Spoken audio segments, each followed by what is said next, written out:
أشهد أن لا إله إلا الله وحده لا شريك له وأشهد أن محمدا عبده ورسوله أما بعد. Yang saya hormati Bapak Ketua Ranting Desa Jemenggalang, yang saya hormati Ketua Jom, yang saya hormati Pak Ustadz Farzan Akbar, hadirin sekalian, jamaah masjid, jamaah mushola Mujahidin yang berbahagia. Puji syukur kehadirat Rabbi, pada kesempatan hari ini kita telah diberikan limpahan rahmat serta hidayahnya, sehingga kita dapat berkumpul dalam suatu majelis yang penuh berkah dan barokah. Salawat ma'asalam semoga tetap terlimpahkan, tercurahkan kepada beliau, junjungan kita Nabiullah Muhammad SAW. Izinkanlah di sini saya sebagai pembawa acara untuk membacakan susunan acara yang akan terselenggara pada siang hari ini. Acara pertama yakni pembukaan, acara yang kedua pembacaan ayat suci Al-Quran, acara yang ketiga sambutan, acara yang keempat acara inti, acara yang kelima tanya jawab, acara yang keenam penutup strip doa. Sebelum acara kita buka, marilah kita buka dengan bacaan Bismillahirrahmanirrahim. Meja acara yang kedua yakni pembacaan ayat suci Al-Quran yang akan disampaikan beliau Al-Ustadz. Sehari waktu dan tempat kami persilakan.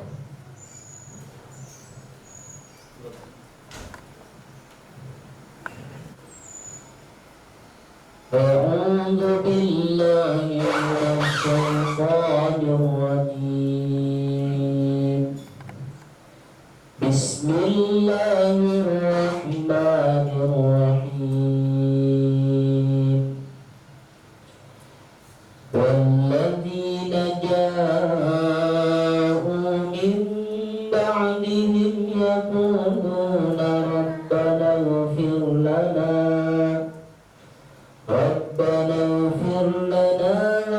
ولإخواننا الذين سبقونا بالإيمان ولا تجعل في قلوبنا غلا للذين آمنوا ربنا إنك رؤوف رحيم. ألم تر إلى الذين نافقوا يقولون لإخوانهم الذين كفروا من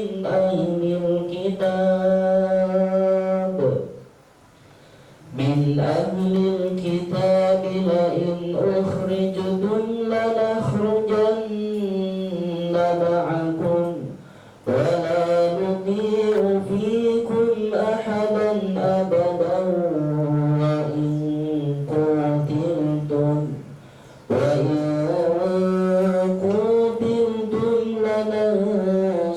لننصرنكم والله يشهد إنهم لكاذبون.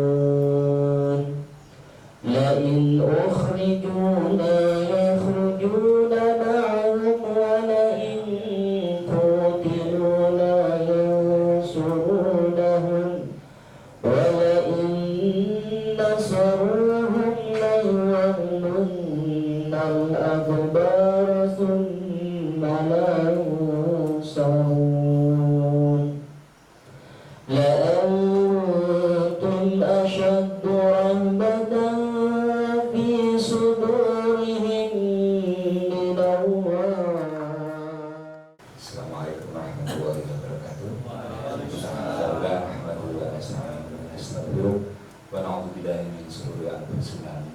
أعمالنا ما يهده الله فلا مضل له ومن يضلل فلا هادي له أشهد أن لا إله إلا الله وحده لا شريك له وأشهد أن محمدا عبده ورسوله لا نبي بعده اللهم صل وسلم على نبينا محمد وعلى آله وصحبه ومن تبعهم بإحسان إلى يوم الدين أما بعد أعوذ بالله من الشيطان الرجيم لئن شكرتم لأزيدنكم ولئن كفرتم إن عذابي لشديد صدق الله.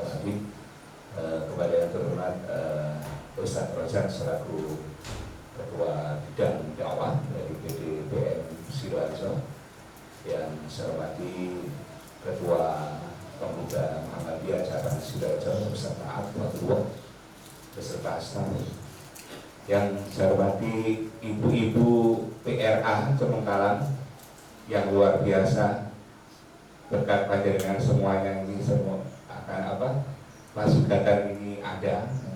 Terima kasih ibu-ibu nggih. Bu, matur suwun. Teman-teman PRM, Bapak Cito selaku marbot sekaligus takmir di Mushola Mujahidin, dan hadirin sekalian yang dirahmati Allah SWT. Pada pagi hari ini patut kita bersyukur kepada Allah SWT. Kita masih diberi kesempatan untuk bisa bersilaturahim di Mushola Mujahidin ini, mushola yang sangat sederhana, yang terpencil, yang mana jumlah jamaahnya hanya sekitar 15 sampai 20 orang. Tapi alhamdulillah teman-teman pemuda kami eksis istiqomah di sini, saling bersilaturahim, saling tukar makanan. Baru saja kemarin kita makan-makan lontong. Artinya apa yang kami sampaikan?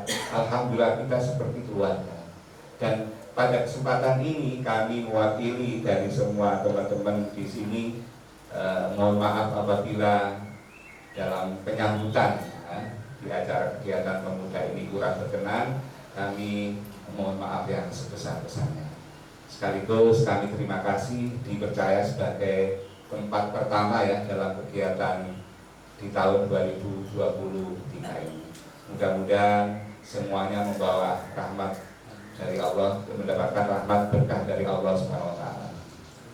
Kami merasa terenyuh kepada teman-teman pemuda yang selalu eksis dan istiqomah untuk menjalankan roda perjuangan di Muhammadiyah. Mudah-mudahan Allah berikan kelebihan ilmu dan fisik seperti halnya Raja Talut ya, diberi kelebihan basokan bila ilmi wal jism, sehingga bisa berjuang di jalan Allah. Seperti halnya siapa itu Muhammad Al-Fatih ya, di usia muda. Jadi dengan ini usia muda, di usia yang harus dijaga. Di antara Ibrahim Khosan kebelah Khosin kan jagalah di saat usia muda sebelum regrek di usia tua. Jadi mudah-mudahan teman-teman di pemuda ini terus istiqomah menjalankan roda perjuangannya, mengembangkan persyarikatan Muhammadiyah. Nah, mudah-mudahan terus berjalan ya. Amin. Amin. Sekali lagi terima kasih atas semuanya ini, kepercayaan ini. Mudah-mudahan membawa keberkahan untuk kita semua. Saya kira sampai di sini aja sambutan kami, tidak panjang lebar karena materinya mungkin nanti masih panjang yang bisa dengan Ustaz Rozak. Terima kasih. Nasrul minallahi wa barakatuh. Wa basyiril mu'minin. Wassalamualaikum warahmatullahi wabarakatuh. Bismillahirrahmanirrahim. Assalamualaikum warahmatullahi wabarakatuh. Dan saya hormati Syekh Al-Ustaz Al-Kabair Ustaz Razak Akbar, yang beliau selaku Ketua Bidang Dakwah PDPM Sidoarjo dan insyaallah Ketua PDPM Sidoarjo mendapat yang kami hormati ya, Pak Jo selaku Ketua Pimpinan Ranting Muhammadiyah Cemengkalan, Pak Solis, Pak Sucito, terus nggak bisa saya sebutkan satu persatu semua yang ada di sini, dan mas-mas yang hadir, masya Allah, Mas Alif dan teman-teman yang lain, dan juga ibu-ibu Aisyah yang luar biasa di ranting Cemengkalan ini, masya Allah. kami ucapkan jazakumullah khairan katsiran. Saya malah bilang tidak ada kekurangan, mungkin ini kelebihan. Ya, jajannya banyak, yang makan kurang. Nah, mungkin nanti bisa monggo di silakan dinikmati teman-teman semuanya. Dan ini sungguh luar biasa penyambutannya Pak Ju, Masya Allah. Yang kita tujuan kita di sini memang salah satunya adalah silaturahim dengan ranting-ranting Muhammadiyah. Nanti kita tetap program kita LKPPM itu target kita seluruh ranting berjamaah agar kita pemuda supaya tidak enggan pemuda Muhammadiyah dan Muhammadiyah. Khususnya kita juga silaturahim kepada teman-teman yang muda-muda supaya kita bisa jalin komunikasi. Semoga kita nanti kedepannya bisa memperjuangkan di pemuda Muhammadiyah yang akan melanjutkan tongkat estafet dari yang pengurus Muhammadiyah. Jadi salah satunya gitu, supaya kita bisa saling bersinergi. Dan alhamdulillah penyambutan dari ranting Cemong ini luar biasa. Kami sangat terbantu, sangat mudah komunikasinya, tidak sulit. Dan alhamdulillah sampai saat ini berjalan dengan lancar. Ini jilid kelima ya Pak Jul. Setelah kita dulu pertama ke Gebang, kemudian ke Jetis pernah, ke Suko, terus ke Magarsari. Nanti kita habis dari ujung ya, timur, barat, utara, kita pokoknya cari yang ujung-ujung dulu. Setelah itu baru ranting-ranting yang ada masjid dan seterusnya, supaya kita bisa ya, menyebarkan ya, dakwahnya Muhammadiyah. Nah, secara tidak langsung Warga Pemuda ini juga salah satu dakwahnya Muhammadiyah, supaya orang-orang mengenal bukan hanya ya, Ansornya, tapi di Muhammadiyah ada Pemuda Muhammadiyah. Jadi itu salah satu syiar kami dan juga mengkader di sini. Dan supaya teman-teman nanti supaya aktif di kajian apapun dan dimanapun, yang penting kita memperjuangkan dakwah Muhammadiyah. Sekali lagi ya, kami terima kasih Pak Ju dan Ibu-Ibu Aisyah. Dan kami justru yang mohon maaf kalau kedatangan kami di sini mungkin kurang berkenan di hati ya, panjenengan yang hadir. Terima kasih. Ya, alhamdulillah. Dan semoga kajian kita yang kita akan bangkitlah pemuda ini, semoga meskipun yang hadir ada yang pemuda masa lalu, masa depan, semua kita anggap pemuda, jiwa kita pemuda, semangat kita pemuda. Dan semoga ya, dengan kajian ini yang insya Allah disampaikan oleh Ustaz Rosa, kita semakin semangat, apalagi sekarang memasuki tahun 2023, apalagi banyak tantangan-tantangan kedepannya yang harus kita hadapi. Mungkin Ustaz Rosa akan menyinggung di situ juga agar kita tercerahkan semuanya. Oke, itu saja, nggak usah panjang-panjang karena sudah jam 9.47 ya. Ustaz Rosa berapa jam? Ya monggo, kalau memang ada metode waktunya ya dibuat tanya jawab saja, terus dibuat mengalir, dibuat santai mawon, enjoy mawon. Demikian dari saya, kurang lebihnya mohon maaf. Wassalamualaikum warahmatullahi wabarakatuh. Tentang pemuda Muhammadiyah Sidoarjo yang bertemakan Bangkitlah Pemuda, yang akan disampaikan oleh beliau Ustaz Razak Akbar, Sarjana Filsafat Islam. Adapun rekam jejak beliau adalah beliau ini ketua bidang dakwah PDBN Sidoarjo. Beliau juga kepala sekolah SMP Muhammadiyah 4 Barong. Kepada beliau Al-Ustaz Razak Akbar, waktu dan tempat kami persilakan.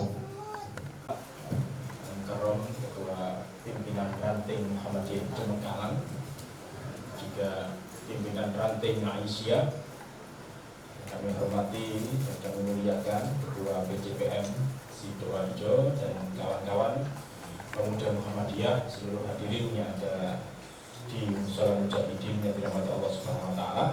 Assalamualaikum warahmatullahi wabarakatuh. Innal hamdalillah nahmaduhu wa nasta'inuhu wa nastaghfiruh wa na'udzu billahi min shururi anfusina wa min sayyiati a'malina. May yahdihillahu fala mudilla lahu wa man yudlil fala hadiya lahu.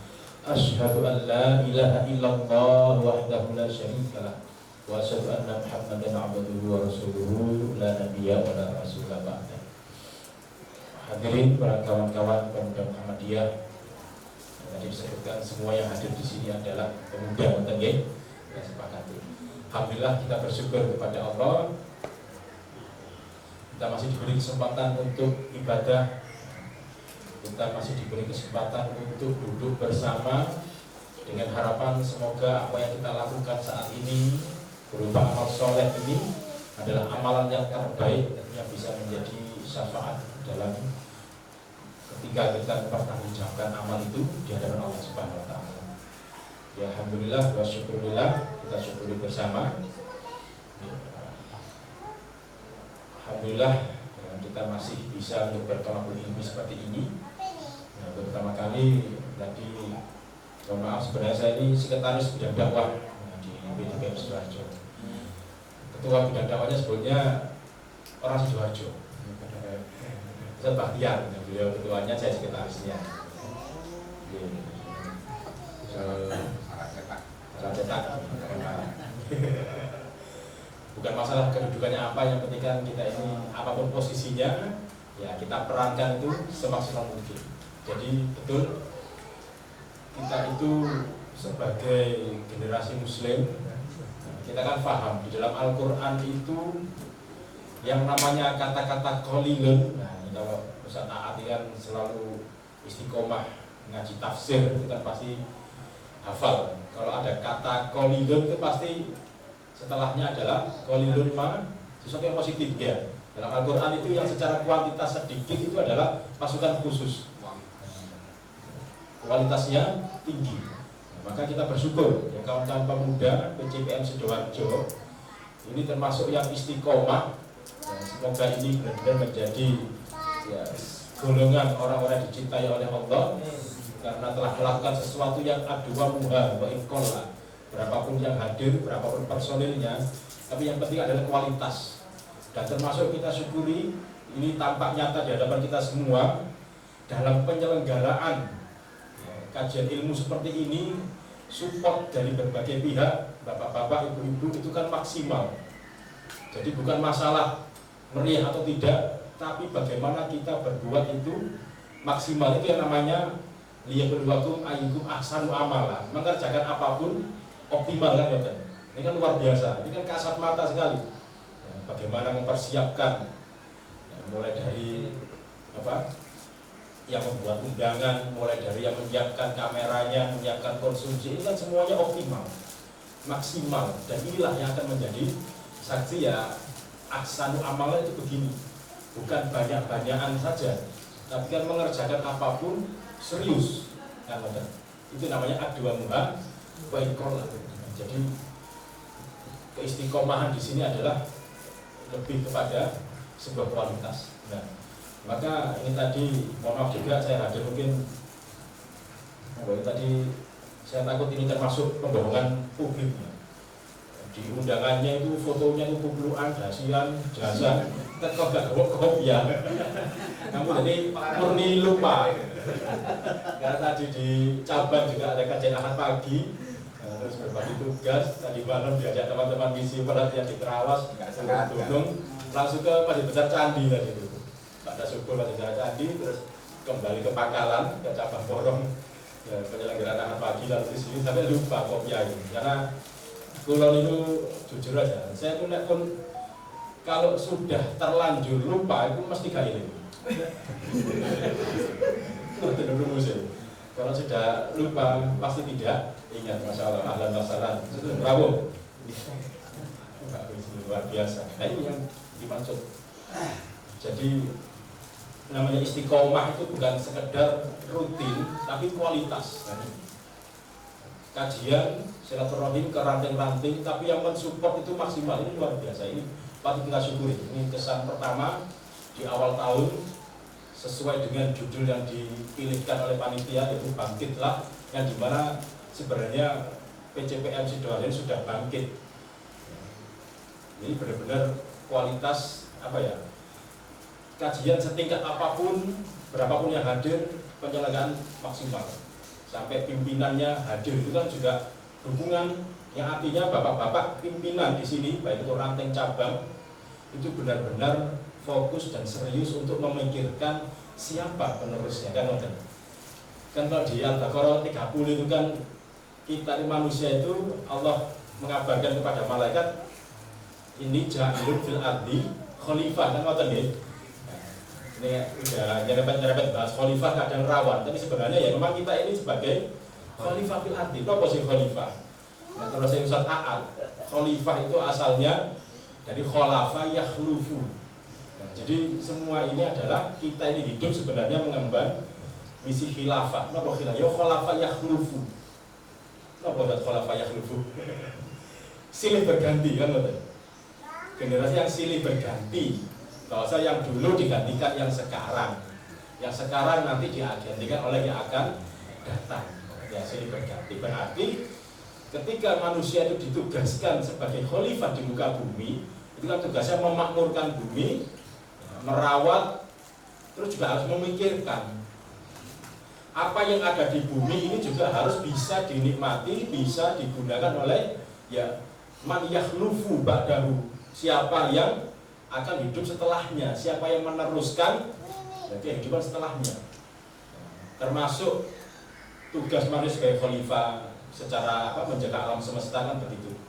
Menjaga kualitas air, bagaimana supaya air itu tetap bisa dinikmati oleh generasi berikutnya, kan menjaga alam semesta. Termasuk menyiapkan siapa khalifah, siapa pengganti, siapa yang akan mengganti, akan datang yang bisa tetap melestarikan bumi, melestarikan ajaran Allah, ya, menegakkan syariat. Nah itu siapa? Nah, maka ini termasuk bapak-bapak yang seharusnya hari Ahad itu bercengkrama dengan keluarga, libur, tapi mengorbankan waktunya membersamai dengan serius, yaitu generasi yang akan melanjutkan yang kita ini, para pemuda, meneruskan generasi muda. Nah, karena pemuda ini akan yang pemuda itu penerus atau pengganti sebenarnya. Penerus atau pengganti. Kalau penerus itu kan berarti semuanya diteruskan. Nah, kalau pendahulunya senang korupsi, diteruskan korupsinya, ngoten ya. Ya penerus dan pengganti. Apa yang baik-baik diteruskan, yang kurang baik ya diganti dengan yang lebih baik. Maka ini patut kita syukuri majelis kita pagi ini. Ini adalah sesuatu yang menggembirakan ketika generasi muda punya agenda, punya kerentek untuk istiqomah dalam beribadah.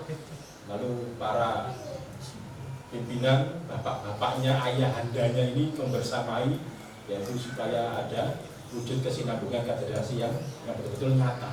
Ini kita syukuri, ini nikmat yang luar biasa. Dan kesempatan seperti ini ketika kita melaksanakan ibadah, ini kan ibadah, thalabul ilmi kan wajib ya, thalabul ilmi fardhatun 'ala kulli muslim. Tapi kita ini kan sudah melakukan ibadah ini sudah bertahun-tahun, sholat sudah ribuan kali, ngaji ribuan kali. Maka motivasi kita itu harus meningkat. Jangan sekedar melakukan ini itu ya karena wajib. Sampai nopo kok jamaah di masjid, jamaah di musola. Tadi disebutkan jamaahnya 15 orang. Kok istiqomah ke musola jamaah itu ada apa? Loh, sholat itu kan wajib, maka aku ya harus sholat. Nah kalau hanya sekedar wajib begitu, itu nggak ada bedanya dengan adik-adik kita yang TKSD.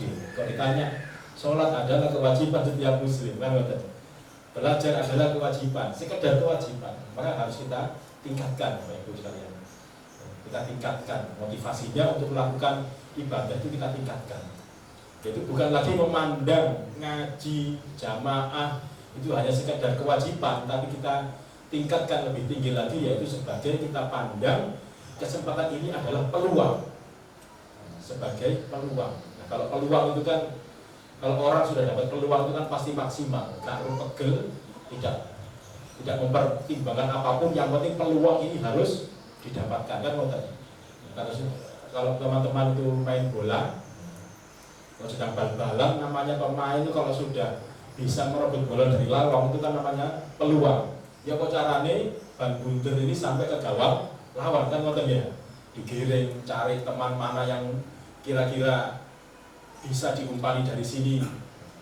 Kalau perlu digiring dewe sampai gawang, nggak perlu ngoten ya jika perlu. Kadang pemain-pemain yang saking semangatnya, yang perlu nggak usah dioper, giring dewe sampai gawang. Pedagang juga gitu, ketika melihat peluang. Kalau ini kan celak kali pasar porong, jadi pas baratnya, pas pintu pasar porong itu tinggal di situ. Itu kan kalau hari-hari tertentu, khususnya itu menjelang Idul Fitri, Ramadan itu, jadi pasar itu tambah ramai, maka itu adalah sebagai peluang karena semua orang menyiapkan hari raya. Pedagang-pedagang kalau sudah melihat peluang seperti itu rela nambah modal, kulaan ditambah, stok barang ditambah, bahkan sampai nambah tenaga kerja karena melayani pelanggan yang banyak dengan harapan ini kan peluang. Harusnya kita memandang kesempatan untuk ibadah, beramal soleh itu juga sebagai peluang. Asal undangan ngaji, ini peluang, saya harus hadir dengan harapan semoga ngajiku kali ini adalah ngaji yang terbaik. Nek sesuk gak kok berngaji mana, berarti ya ngaji yang saat ini yang bisa menjadi syafaat di akhirat, kan ngoten. Terus mireng adzan, ini peluang ya Allah. Alhamdulillah sik krungu adzan, berarti ada peluang untuk sholat. Mugi-mugi sujud kali ini adalah sujud yang terbaik. Akhirnya kan kita maksimal melakukan. Ini peluang ini, harus sampai ke musola ini, harus bisa jamaah ini, harus maksimal sholatnya ini.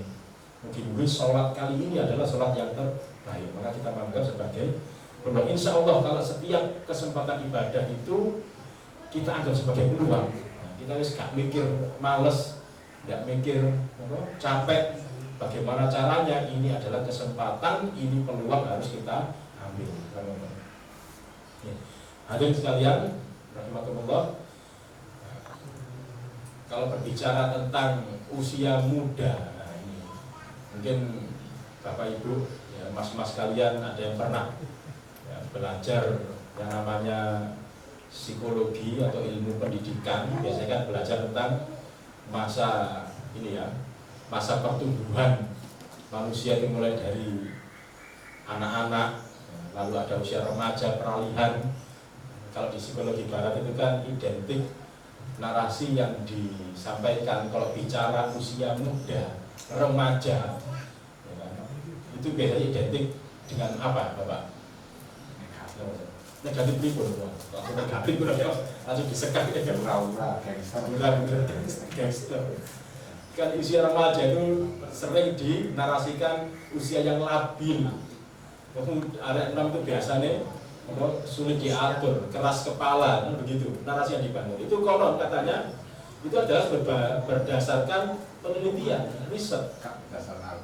Berdasarkan penelitian, riset ilmu psikologi barat itu begitu. Jadi ada masa-masa fase itu, masa peralihan lah, masa labil, masa identik dengan hal-hal yang negatif. Jadi yang dibangun ketika ada usia muda yang menyimpang itu karena dianggap wajar sih enom. Kalau mumpung sih enom, wajar masih muda. Nah itu yang kadang ini sampai saat ini itu dan diamini oleh kaum muslimin. Ya, orang-orang banyak yang menyetujui itu, akhirnya terbangun mindset pola pikir kalau usia remaja ya gitulah adanya. Akhirnya banyak dimaklumi. Ketika bersalah ya, tidak divonis apa-apa karena usianya belum cukup umur ya, padahal sudah balik, padahal sudah 20 tahun, sudah 18 tahun, 17 tahun, katanya belum cukup umur. Itu narasinya kadang dibangun seperti itu, hal-hal yang negatif, ada permakluman ketika keliru, ketika salah. Padahal kalau kita mau belajar kembali pada sejarah Islam. Tadi sudah banyak disinggung oleh Bapak Ketua Ranting kita, yaitu kan bicara masalah narasi-narasi tentang pemuda di dalam Al-Quran dan Sunnah itu selalu narasinya positif, selalu narasinya positif. Kita sedikit sebelum kembali kepada Al-Quran, kalau dalam sejarah ya, tadi disebutkan Muhammad Al-Fatih itu kan identik dalam sejarah Islam, pemuda itu adalah usia yang gemilang, sudah matang ketika usianya muda, mereka begitu. Kiai Haji Ahmad Dahlan punya ide yang sangat gemilang, usianya masih muda. Muhammad Al-Fatih itu masih 21 tahun kalau beberapa referensi menyebutkan. Termasuk juga Imam Syafi'i. Terus Harun Ar-Rasyid, nah itu kan menjadi pemimpin, itu kan usianya masih muda, 23 tahun, Masya Allah. As-sabiqun al-awwalun, berapa jumlahnya? Ya, 10 orang yang dijamin surga. As-sabiqun al-awwalun, orang-orang yang memeluk Islam pertama kali itu adalah yang usianya kepala 3, cuma 3. Ya, Abu Bakar As-Siddiq, Umar, dan Abdurrahman bin Auf. Itu usianya kepala 3, ada 37, 34, 30. Tapi kan kepala 3 ini kan kalau secara struktur organisasi di Muhammadiyah kan masih usia pemuda Muhammadiyah. Berarti 10 orang itu as-sabiqunal awal 100% adalah anak muda. Dan yang 5 diantaranya itu usianya di bawah 20. Zaid bin Sabit ketika daftar ikut jihad sama Nabi disuruh birrul walidain dulu, besoknya tahun depannya ikut lagi, langsung menjadi panglima perang. Usianya masih muda, kepala 2, lalu di bawah 20, orang 18 tahun atau berapa. Itu as-sabiqunal awwalun, 10 orang yang dijamin surga. Itu adalah usia muda. Nah, kalau kita belajar kembali kepada konsep pemuda menurut Islam, yaitu berarti kan harusnya ketika dia masih muda disebut remaja, itu berarti kan sudah harus matang. Jadi tidak ada lagi masa puber kan gitu, masa peralihan. Sehingga di dalam Islam itu kalau orang sudah menjadi mukallaf, balik, itu kan konsekuensinya sudah berlaku. Kamu beramal soleh ya dicatat, ya beramal salah ya dicatat. Kan tinggal itu. Jadi tidak ada permakluman. Nah, terus bagaimana? Jadi mengenalkan syariat itu bukan ketika anak sudah usia remaja baru dikabari, kan wajib sholat. Nah, itu yang bikin labil. Wingi-wingi gak sholat gak apa-apa, saya kok diwajib gitu. Makanya dibangun melalui usia udah masih kecil, belum balik, dibiasakan sholat. Sehingga ketika sudah balik, ya sudah tinggal jalan begitu saja. Nah, itu adalah ya, kalau kita mau mempelajari kembali, meneladani, yaitu kisah-kisah pemuda yang dimana referensinya adalah referensi dari sejarah Islam, dari narasi Al-Quran dan hadis, itu kan selalu identik dengan narasi yang baik. Dalam Al-Quran itu ada nama Nabi Yusuf, kisah Ashabul Kahfi, Nabi Musa, Nabi Dawud, Nabi Ibrahim, Nabi Ismail, Nabi Muhammad. Itu semuanya dikisahkan dalam Al-Quran dengan narasi yang positif. Qalu sami'na fatan yazkuruhum yuqalu lahu Ibrahim. Ketika ada seorang yang viral, itu kan viral beliau ini gara-gara menghancurkan berhala, itu kan akhirnya diperbincangkan di mana-mana, trending topik. Nah, kalau di zaman sosmed sekarang beliau menjadi trending topik. Sopo siapa itu? Ternyata Fatan, Samina Fatan, seorang pemuda. Yazkuruhum yuqalu Ibrahim, disebut sebagai Ibrahim, pemuda, seorang pemuda namanya Ibrahim. Viral. Kalau zaman sekarang, kalau mau viral itu kan gampang, ya kan? Kalau mau viral itu kan trending topik sekarang dari kalangan muda siapa di TikTok, di Instagram, sini mas. Trending topik yang banyak muncul bahkan sampai masuk TV. Waduh, masya Allah, beliau ini sangat mengikuti update. Wajar. Lagi. Meski biliar. Wah, ini ketinggalan zaman ini Mas. Boy, wajar. Selisih berapa pekan, berapa bulan terus terus ganti dari topiknya.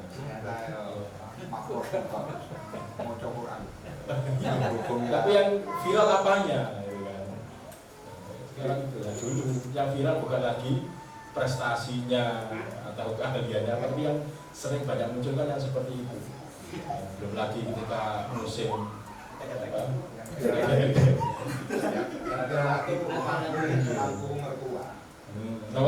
Mampu mertua. Sampai zaman JJ cipta yang fashion week kan sesuatu yang bukan berasal dari sebuah skill yang hebat, tapi ya yang penjualannya viral kan gitu kan. Nah, itu kalau hanya sekedar mengejar viral, maka itu ya potretnya memang begitu, berarti mayoritas ya, yang disukai oleh lain.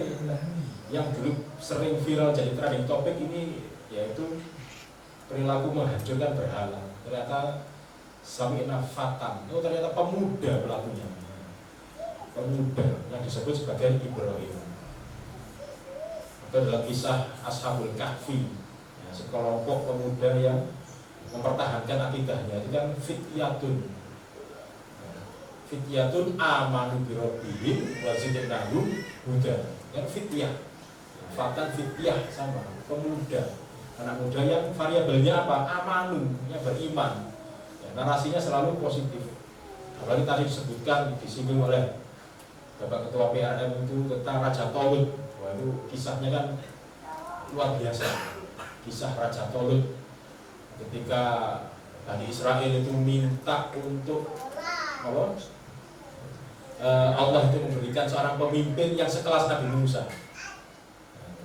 Akhirnya Nabi Samuel itu berdoa, memohon, lalu dikabarkan kepada mereka, ini loh, Allah sudah memberikan petunjuk yang jadi pemimpin adalah seorang bernama Tolut.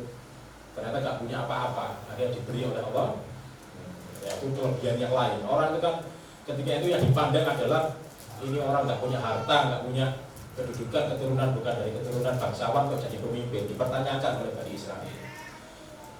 Nah, Raja Tolut itu lalu mengajak pasukannya itu untuk menempuh perjalanan melawan Raja Jalut, atau kalau di dalam bahasa Inggris sering disebut Goliat. Raja Jalut itu kan terkenal besar, terkenal kuat, pasukannya banyak. Raja Tolut mengumpulkan pasukannya, lalu dikabarkan nanti kalian itu innallaha mubtaliikum binahar. Kalian nanti akan diuji wahai pasukan. Yang pertama disiapkan dulu, diseleksi pasukannya di awal itu. Yang tidak benar-benar niat berjuang, maka silakan minggir. Yang punya kesibukan, yang mau masih berat meninggalkan urusannya di rumah, pekerjaan, sebagainya, supaya tidak ikut. Ini hanya untuk yang benar-benar ikut. Lalu setelah itu dikasih pesan lagi, innallaha mubtaliikum binahar. Nanti Allah itu akan menguji kalian dengan sungai. Ini agak aneh. Jadi ketika pasukan itu menempuh perjalanan yang jauh, yang berat, yang lewat padang pasir, melelahkan, menghauskan, sampai kering tenggorokan, justru ujiannya adalah sesuatu yang nikmat, yaitu sungai. Habis ketemu padang pasir, panas-panas, kering, kerontan, ujiannya adalah sungai. Ternyata sungai ini sebagai ujian yang akan menyeleksi, mengeliminasi jumlah pasukan yang siap berjuang tadi. Barang siapa yang meminum airnya falaisa minni. Waman syariba falaisa minni wa man lam yat'amhu fa innahu minni illa man ihtarafa ghurfatan bihi. Barang siapa yang minum maka bukan golonganku, kata Raja Tolut. Tapi barang siapa yang tidak memakannya, tidak, ini aneh. Waman siapa yang minum, waman syariba itu kan minum. Siapa yang minum bukan golonganku. Tapi yang kedua, siapa yang tidak memakannya. Nah, ini kok beda? Waman lam yat'amhu illa man ihtarafa ghurfatan bihi. Kecuali hanya menceduk dengan satu tangan, maka dialah golonganku. Artinya adalah yang boleh minum tapi nggak boleh adalah memakan, artinya sampai kenyang, hanya diperbolehkan menciduknya dengan satu tangan. Artinya kan kebanyakan dari mereka pasaribu, kebanyakan dari mereka malah banyak yang minum, banyak yang bersenang-senang di situ sampai keluarkan iya. Illa qalilan minhum, lagi illa qalilan minhum, kecuali yang sedikit ternyata terseleksi lagi. Hanya sebagian kecil dari mereka yang lolos, yang tidak minum dan yang hanya menceduknya dengan seceduk tangannya. Artinya kenikmatan itu jadi bahan ujian, kadang jadi musibah. Maka sungai tadi, ternyata orang-orang yang minumnya banyak tadi itu mengatakan lato kotalanan, bijaluta wajibudi, Al-Baqarah 249 insya Allah. Kita nggak kuat lagi melawan Jalut, akhirnya ya wis leren, tidak ikut melanjutkan. Itu sama ketika kalau secara medis itu sangat relate, sangat sesuai dengan ketika kita sedang olahraga. Seperti Ustaz Sahali ini kan hobi futsal, pemain handal kita. Jadi kalau sudah jenengan kalau main futsal, katakanlah 15 menit non-stop dengan permainan yang sengit, lawannya kan hebat gitu kan. Terus istirahat sebentar, habis itu ambil air mineral 1 liter dihabiskan. Terus suruh masuk lapangan lagi, keluar enggak? Apalagi airnya itu dingin, wah harus panas lelah, belum ada. Itu kalau bahasa medisnya itu glembosi. Glembosi. Ya kan sangat ini ya, sangat masuk akal. Karena Al-Quran itu ya emang masuk akal. Jangan bilang tidak masuk akal. Sudah terlalu habis lelah, terus minum terlalu banyak yang glembosi. Mental untuk berjuangnya menurun, bahkan hilang. Terus angkat tangan, nggak ikut melanjutkan perjalanan. Ternyata yang segolongan sedikit tadi, ila qalilan minhum tadi itu tetap menyeberangi sungai, akhirnya sampai pada tujuan melawan Raja Jalut. Ternyata Raja Jalut ini tumbang. Justru tumbangnya adalah di tangan seorang anak muda yang bernama Dawud, yang kelak menjadi seorang nabi. Itu kan dalam kisahnya digali lagi. Itu katanya dilempar pakai batu, pakai ketapel dengan sasaran yang tepat, maka itu tumbang Raja Jalut atau Goliat tadi. Berarti kan di dalam Al-Quran 100% kalau bahas tentang usia muda itu pasti narasinya positif. Harapannya adalah kita ini bisa meneladani kisah-kisah itu sehingga mindset yang terbangun, berarti anak muda ini punya potensi besar. Maka bagi yang menjadi orang tua, maka harus menyiapkan sejak usia sedini mungkin. Makanya ini meskipun pemuda-pemuda kan semuanya sudah berkeluarga semua ini kan ya, sudah punya. Itu kan berarti menyiapkan ya. Ini kurang satu. Kurang satu apa nih? Yang kurang satu produknya atau tidak aneh. Berarti yang pemuda itu punya potensi yang luar biasa. Al-Quran bahkan sabda Rasulullah juga sama. Jadi ada 7 golongan yang dinaungi dari kiamat, ya kan? Itu kan nomor 1 adalah imam yang adil, pemimpin yang adil. Nomor 2 pemuda. Asyaf nasa'a fi ibadatillah, yaitu seorang pemuda yang tumbuh kembangnya dalam keadaan beribadah kepada Allah. Itu 7 golongan yang dinaungi ketika di hari kiamat. Jadi peristiwa pada mahsyar itu dahsyat, saking gelisahnya manusia ketika di pada mahsyar itu sampai tidak kepikiran lagi. Orang kisahnya itu sampai tidak kepikiran aku ini bakal nang neraka atau surga, itu tidak kepikiran. Yang penting dan dihisab saking gelisahnya. Tapi yang dapat naungan ya santai dinaungi oleh Allah Subhanahu wa taala. Salah satunya itu kan pemuda. Dan betapa positifnya narasi-narasi yang bicara tentang pemuda. Dan ini maka perlu kita pelajari, perlu kita teladani betul, kita ubah mindset kita, tidak lagi pemuda itu serba dimaklumi ketika menyimpang. Karena kalau sudah usia balik, pilihannya hanya 2, amal soleh yang dicatat, bermaksiat juga dicatat, bukan lagi masa peralihan. Maka harusnya kita sejak putra putri kita ketika usia masih belum balik itu sudah dibiasakan, sholatnya terbiasa, puasanya terbiasa, ya jamaahnya terbiasa, sehingga ketika sudah balik ya tinggal sudah apa ya, sudah otomatis ya, sudah auto jalan dalam pembiasaannya itu. Hanya saja bedanya nek biar sholatnya si ala lalundi ya, belum dihisab, tapi kalau sudah mimpi basah sudah head, tapi sudah saatnya sholatnya diperhitungkan. Tapi masalah pembiasaan sudah jalan ya, masalah mematuhi perintah Allah sudah jalan, masalah menutup aurat sudah terbiasa. Yang bikin labil kan itu karena kaget. Yang sebelumnya gak jilbaban, gak diseneni, tiba-tiba setelah head kok malah dibatasi. Akhirnya anak kan yang buat labil seperti itu. Wingi sholat gak sholat di Jarno, saya ini kok harus sholat, saya kok diwajibkan jamaah, kok sekarang disuruh puasa, padahal sebelumnya tidak. Itu kan yang menjadi labil itu adalah itu. Maka di situ perlu kita pelajari betul, narasi-narasinya jelas semuanya positif. Maka kita harus menjadi pribadi yang baik mulai dari secara pribadi dulu, secara individu. Salah satunya kita cari saja bagaimana cara menjadi pribadi yang baik, ya kita cari interaksinya. Di dalam hadis itu kalau ada kata khairukum, kan banyak khairukum, salah satunya khairukum man ta'allama al-Quran wa 'allamahu. Itu kan sebaik-baik di antara kamu adalah yang belajar Al-Quran dan mengamalkannya. Maka mulailah ketika ingin menjadi orang yang terbaik, ya salah satu pilihannya ya belajar Al-Quran, lalu mengajarkannya.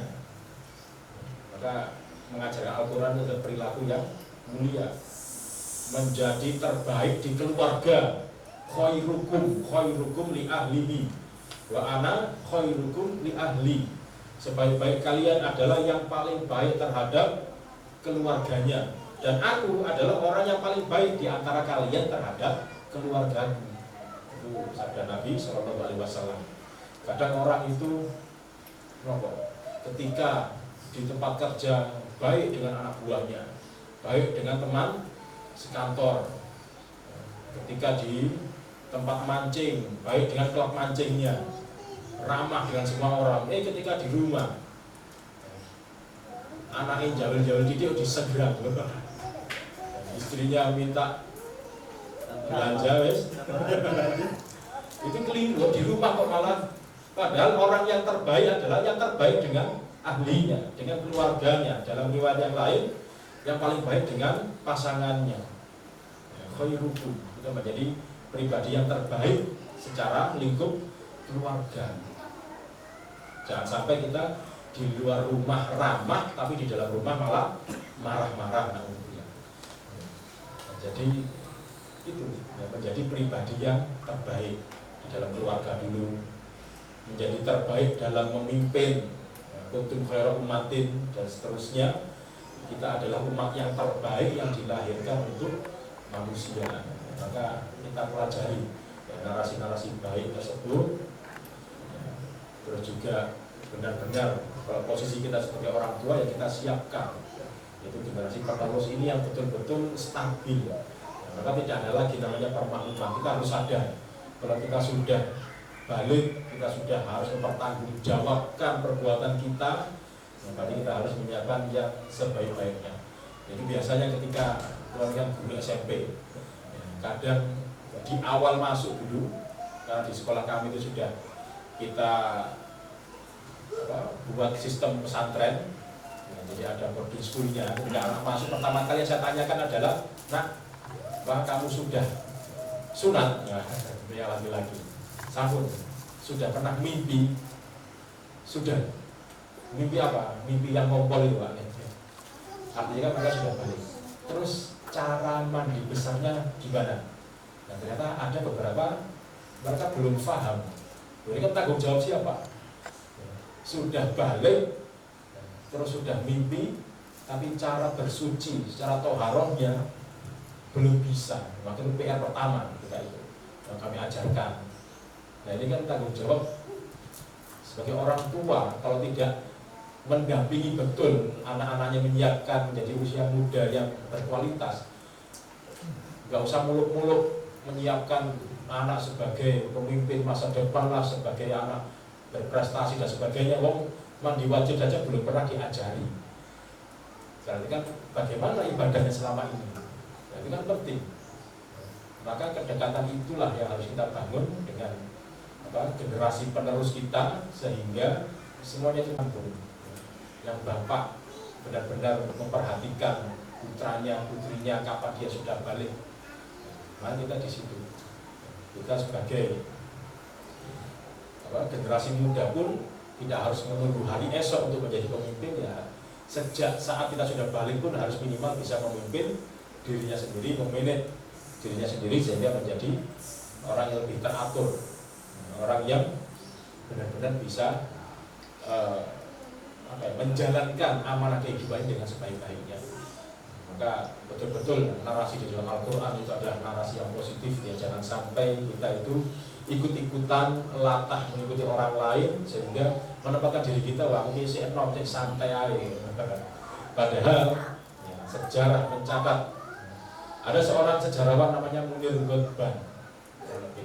Itu dalam salah satu karyanya menyebutkan Rasulullah itu tidak wafat kecuali meninggalkan ribuan pemimpin yang usianya muda. Dalam tulisannya yang lain menyebutkan jumlah sekitar 2000. Jadi ketika beliau wafat, Rasulullah sudah mengkader pemimpin-pemimpin itu ada dari kalangan anak muda ya, jumlahnya ribuan. Bahkan sampai disebutkan 2000. Jadi tersebar di seluruh dunia. Itulah saking perhatiannya Rasulullah SAW itu paham untuk menyiapkan pemimpin adalah yang muda. Karena yang diharapkan pemuda ini kan punya potensi, lalu masih segar-segarnya, masih semangat-semangatnya, maka kesemangatnya tadi itulah yang harus diisi dengan hal yang baik. Sama, anak-anak usia belasan tahun masih belia remaja kan tenaganya besar. Anak-anak SMP itu garu pegel, siang-siang itu bal-balan itu pendek, ketemu lahan agak luas sedikit ya ganti, istirahat sedikit 15 menit itu kober. Ya jadi bal-balan kan tenaganya masih besar. Nah itu kalau tidak disalurkan kepada hal-hal yang positif, akhirnya tenaganya itu beralih menjadi kepada hal-hal yang negatif, kecanduan HP lah atau hal-hal yang negatif yang lainnya. Kadang ke situ. Maka kita pun sebagai anak ya sama-sama pemuda ini kan kalau urusan digitalisasi kan lebih paham daripada bapak-bapak kita. Maka jangan mau kita ini disebut generasi yang labil, yang gampang orang mengambil. Justru kalau di urusan dunia digital yang stabil itu harusnya anak muda, karena wawasan digitalnya lebih luas, Jangan sampai menjadi anak muda yang mudah percaya atau mudah termakan oleh hoax. Kalau saya tuh di kolonial di WA itu banyak ikut grupnya orang-orang tua, ada grupnya orang-orang muda. Justru menurut saya ini sebagai bagian koreksi kita bersama gitu. Justru yang mudah percaya dengan hal-hal yang belum jelas kebenarannya dalam bahasa kita itu hoax. Itu kan menurut saya itu kaum yang senior, bapak-bapak yang mungkin jangkauan digitalnya sudah tidak selincah anak muda. Kalau anak muda tidak, ada kabar apa dicari terus, ditelusuri, ini teman apa enggak?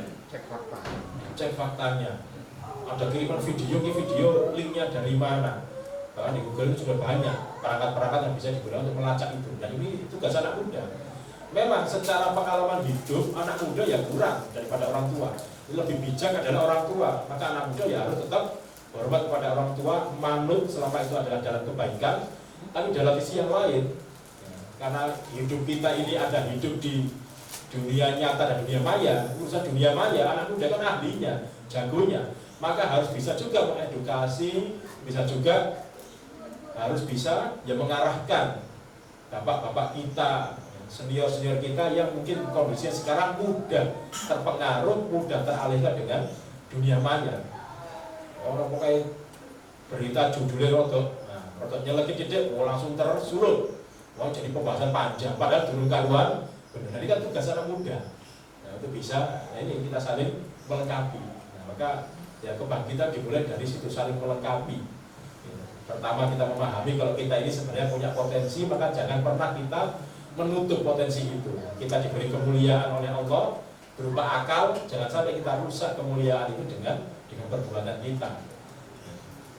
Sampai disebutkan, banyak orang menyebutkan anak muda itu kan digital natif. Nah, akhirnya penduduk asli dunia digital, apalagi adik-adik kita yang sekarang usianya itu usia sekolah, usia SMA, itu kan lahir project sudah di tengah-tengah dunia digital, penduduk asli. Berarti kan penduduk asli itu kan untuk memahami ya, digitalisasi lebih mudah, maka harus jadi apa?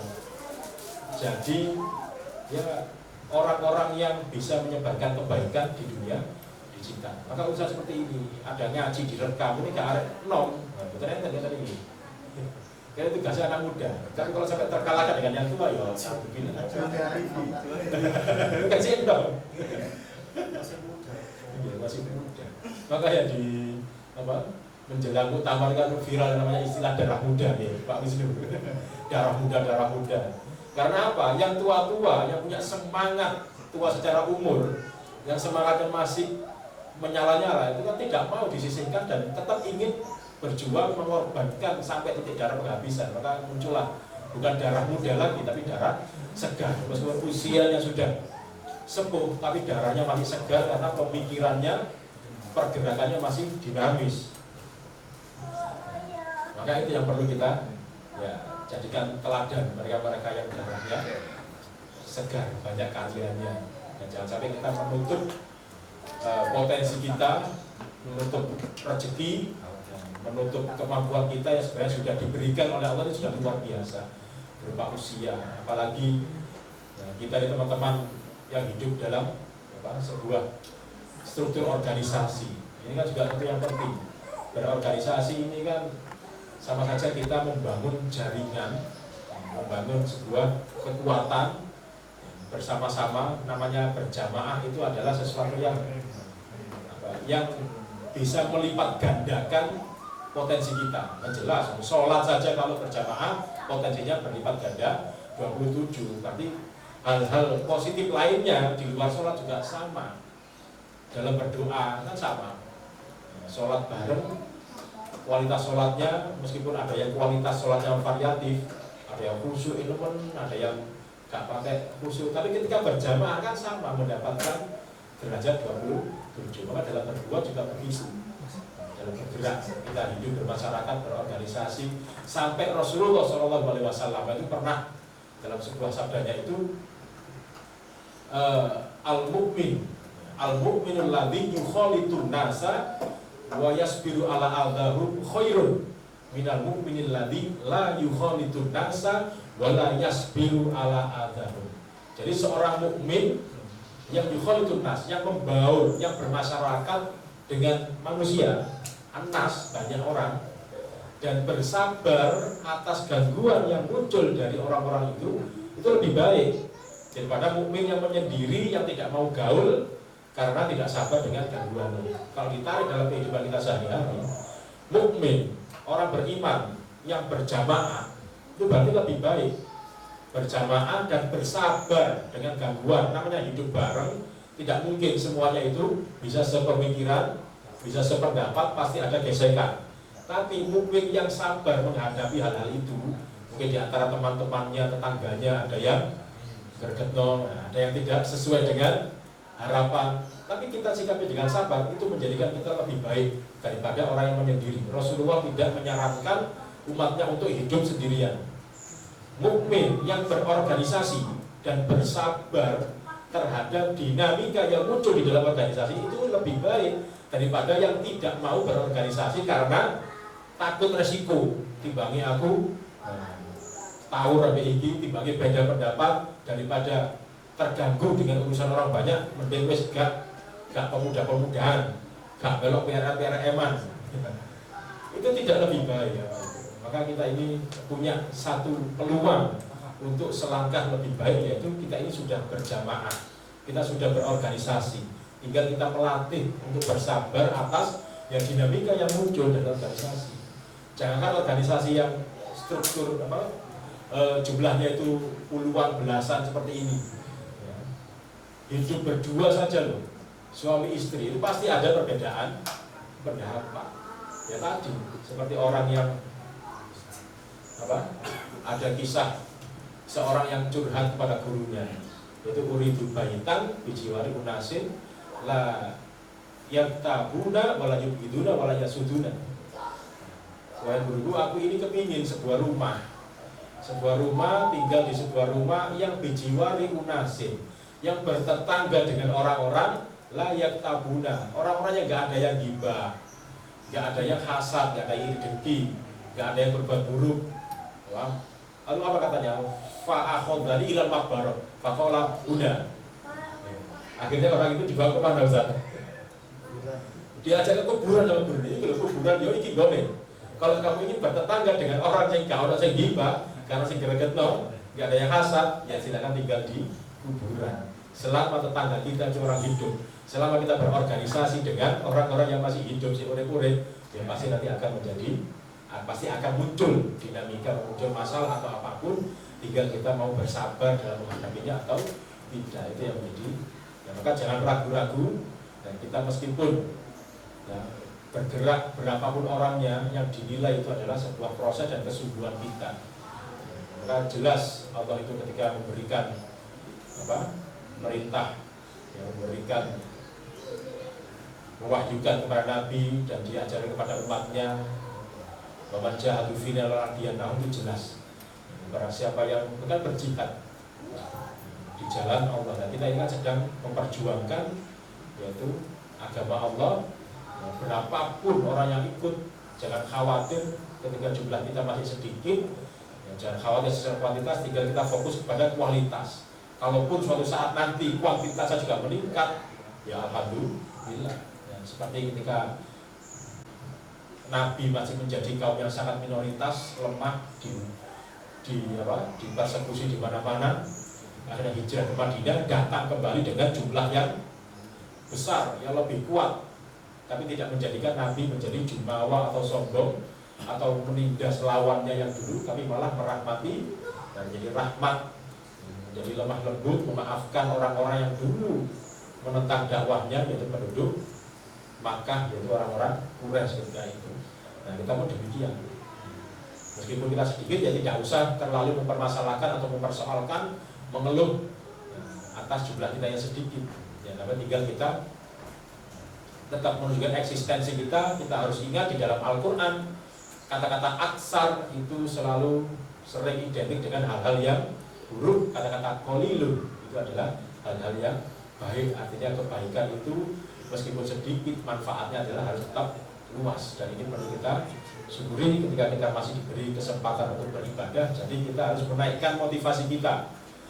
Kalau kita ada kesempatan untuk berbuat baik, maka kita tingkatkan motivasi kita. Itu adalah sebagai peluang.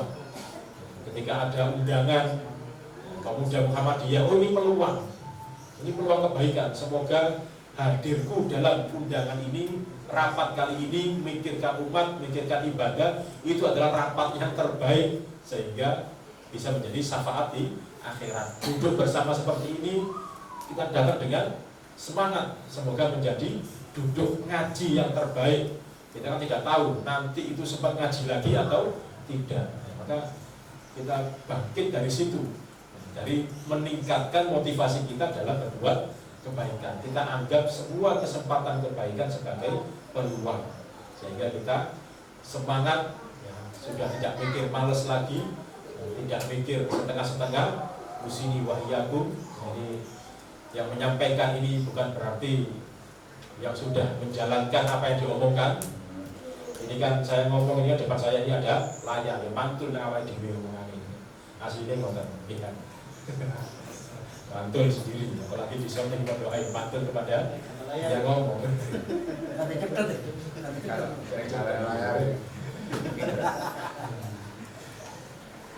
Sambil diskusi santai, apa yang mungkin ada yang melengkapi. Kalau tanya jawab, berukah ruang cerita kondisi jawab. Mungkin ada yang mau melengkapi, silakan. Atau menyampaikan sesuatu yang berkaitan dengan obrolan kita pada pagi ini.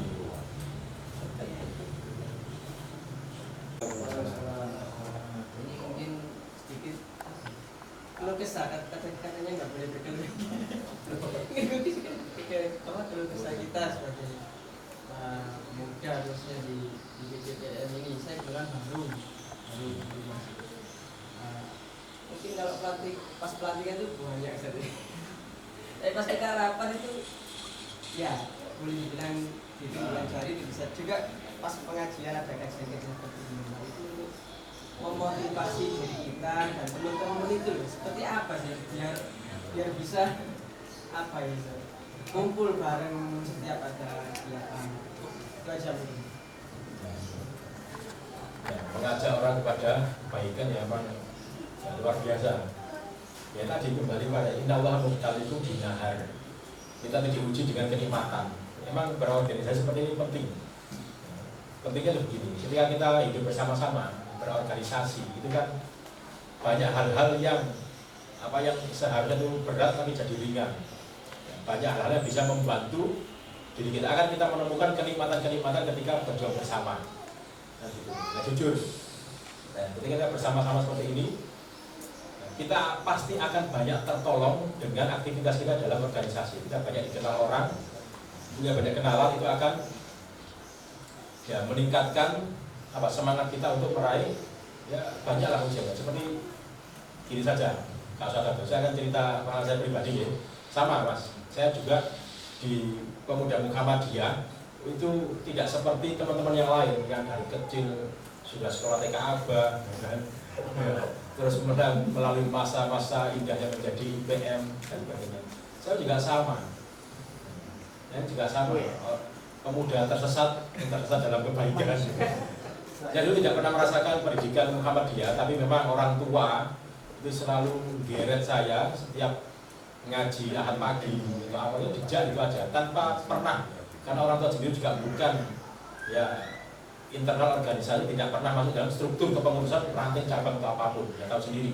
Ya, Porong itu kan memang cabang yang katanya itu tua, senior, ya, tapi kan generasinya akhirnya banyak yang menyebar di mana-mana sehingga di Porong sendiri semakin lama juga semakin berkurang, tapi sekarang alhamdulillah sudah mulai ya, muncul satu persatu. Saya juga begitu. Nah, 2015 saya pulang dari pondok itu ditangkap oleh Mas Darul.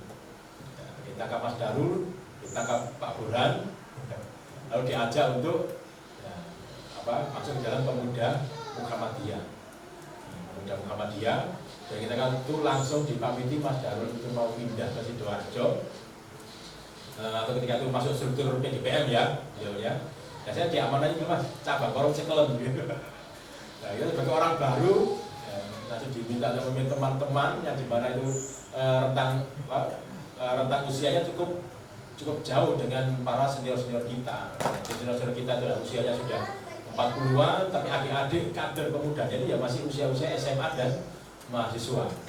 Itu kan sangat jauh, berarti kan ada beberapa generasi yang memang mungkin hilang atau bagaimana. Itu memang. Nah, dan saya juga semakin kita itu ya ngopeni organisasi ini, ngopeni Muhammadiyah ini itu dengan maksimal, itu kita juga akan banyak mendapatkan dampak dari intan surullah yang surukum. Dan itu yakin saja. Alhamdulillah dengan banyak jariahnya kenal dengan teman-teman yang lain. Apalagi apapun undangannya dulu tak tekani. Sampai diundang ada, mungkin dulu teman-teman yang ingat ada LKP DPM itu, kajian Pemuda Muhammadiyah yang bermalam. Ketika saya ikut pertama kali di Musasi. Ketika itu saya tidak bisa hadir di malam harinya, sebelum subuh saya berangkat. Sebelum subuhan untuk di Masjid Musasi, saya ingin tahu bagaimana sih Pemuda Muhammadiyah. Ingin ketemulah sama satu Khairul Warisin, warasin senior. Kita itu teman-teman sudah banyak yang pulang, dia datang ngobrol-ngobrol, tukang kecil, itu sudah kata itu. Terus apalagi setiap ada event apapun, itu saya perlu belajar ini. Akhirnya punya jaringan, kenal sama banyak orang, terus kenal dengan teman-teman Sidoarjo, ketemulah dengan siapa itu, ya akhirnya sampai diminta oleh Bapak Pimpinan Cabang untuk masuk dalam struktur PCM. Yang meskipun saya pertama ragu, tapi duduk Pak, tahu sekolah Muhammadiyah Pak, tapi sampai ini kan ya simpatisan dari dulu ya harus kembali ke akhirnya ya meniti karir ngajar SD Muhammadiyah, akhirnya diminta oleh cabang untuk sampai balik nang porong Mas, emang ngono. Bantu di porong ini sampai dipanggil Pak Masud, diminta khusus untuk benar-benar ya, dipimpin sekolahan lah, yang sekarang dibantu oleh PDM, dibantu oleh bahkan PCM Sidoarjo pun juga ikut turun tangan yang namanya mengembangkan dan meningkatkan porong ini kan luar biasa. Akhirnya kan itu kan jaringan. Kalau kita tidak dikenal di organisasi, tidak pernah mengorbankan apapun dalam organisasi, ya kan tidak akan dapat apa-apa. Ya, itulah motivasinya. Nah nanti suatu saat kita akan diuji dengan tadi innallaha yuqallibu binahar. Kita berjuang di organisasi, nggak selamanya ketemu sehingga enak-enak. Suatu saat akan ketemu hal-hal yang nikmat dan itu justru jadi ujian. Nah, ketika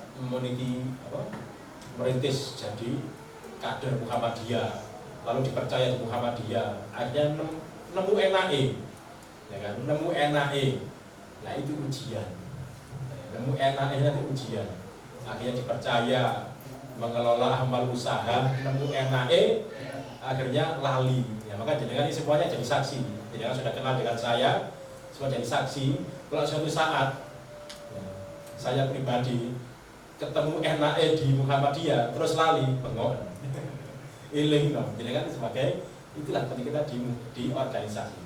Selain kita akan mendapatkan jaringan yang sangat bermanfaat, juga banyak pihak-pihak yang harus bisa mengingatkan kita ketika bersalah. Ya, itu memang ketika di awal-awal semangat jadi mana-mana itu memang hukum alam seperti yang ya. Ketika dilantik buahnya, ketika diajak berjuang ya sama, kisah Raja Tolo tadi, pengikutnya banyak pasukannya. Ketika diajak untuk berangkat itu juga mereteli dulu. Yang siap baris ikut barisan juga mereteli dulu. Nah, tinggal beberapa. Nah, maka tetap istiqomah, tetap kita ajak. Seperti Nabi Nuh itu kan ketika anak istrinya tidak ikut naik kapal, apakah itu Nabi Nuh dianggap gagal berdakwah? Anak dewi gak melo kan? Ini orang-orang liberal gitu. Nabi Nuh ngajak anak dewi gak berhasil, berarti gagal dakwahnya. Oh tidak. Nabi Muhammad, pamannya yang mensupport dakwahnya nggak berhasil untuk syahadat, apakah dakwahnya gagal? Orang terdekat dengannya saja nggak ikut kok. Bukan begitu.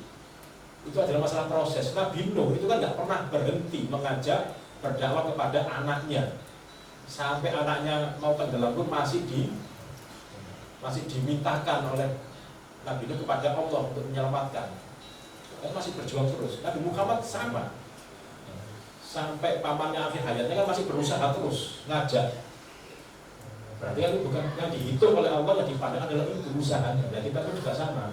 Jangan pernah mutung ketika ngajak teman-teman kok gak berhasil, waktu gagal aku jadi pengurus sak periode tapi kok nambahin si Jiloro. Nah, gitu. Bukan, selama kita tidak berhenti itu bukan kegagalan. Kita melakukan terus prosesnya. Dan juga ya ini silaturahim kesana kemarin jadi penting. Kan ada pepatah yang sangat viral itu, experience is the best teacher. Pengalaman adalah guru yang terbaik. Tapi pengalaman itu nggak selalu harus pengalaman pribadi. Kita perlu belajar dari pengalaman orang lain. Seperti ini silaturahim. Saya datang ke sini belajar dari jenengan yang ada di sini. Kan saya dapat pengalaman. Oh, PCPM Sidoarjo punya pengalaman seperti ini. Dan ini kita pelajari. Saya secara pribadi mempelajari, dapat ilmu baru. Oh, begini tuh PCPM mengelola, mengajak kadernya untuk tetap istiqomah ngaji, melibatkan bapak-bapaknya, melibatkan ibu-ibunya, disupport seperti ini. Jadi kan pengalaman orang lain, tidak harus kita alami pribadi. Jadi belajar. Nah, mungkin kita sambil silaturahim, sharing sana sini, melihat bagaimana teman-teman yang lain dalam, jadi supaya itu menjadikan kita lebih kuat, lebih istiqomah dan tidak berhenti. Mungkin hanya itu. Kalau kita ngajak teman-teman nggak berhasil terus kita putus asa, ya jangan sampai alhamdulillah. Ya, tetap saja. Tetap kita ajak, mungkin cari ya tadi belajar dari pengalaman orang cabang lain bagaimana sih. Mungkin perlu studi kemana, mengunjungi mana cabang-cabang yang anak mudanya yang hidup, atau jika perlu belajar dari organisasi lain. Mana yang pemudanya itu bisa diajak apa sih anak muda ini supaya bisa bangkit, minimal bangkit dari tidur lah. Ya dari tidur saja sudah sulit bangkit, ini wis angel. Masih diberi kesempatan sampai di tahun 2023 ini semoga-moga ini bisa menjadi usia yang berkah dan bisa memotivasi diri kita. Setiap kesempatan baik itu kita pandang sebagai peluang dan kita akan berjuang dengan sepenuh tenaga dalam mendapatkan peluang itu. Karena mungkin banyak yang kurang dari apa yang kami sampaikan, itu adalah keterbatasan saya yang masih perlu banyak belajar, dan alhamdulillah terima kasih banyak dengan hadirnya di sini, mendapatkan banyak pengalaman baru, mendapatkan ilmu, mendapatkan pengalaman dan silaturahim, dan semoga ini duduk kita ini adalah yang bisa mendapatkan ridhonya Allah Subhanahu wa taala. Aku dulu kali ada Assalamualaikum warahmatullahi wabarakatuh.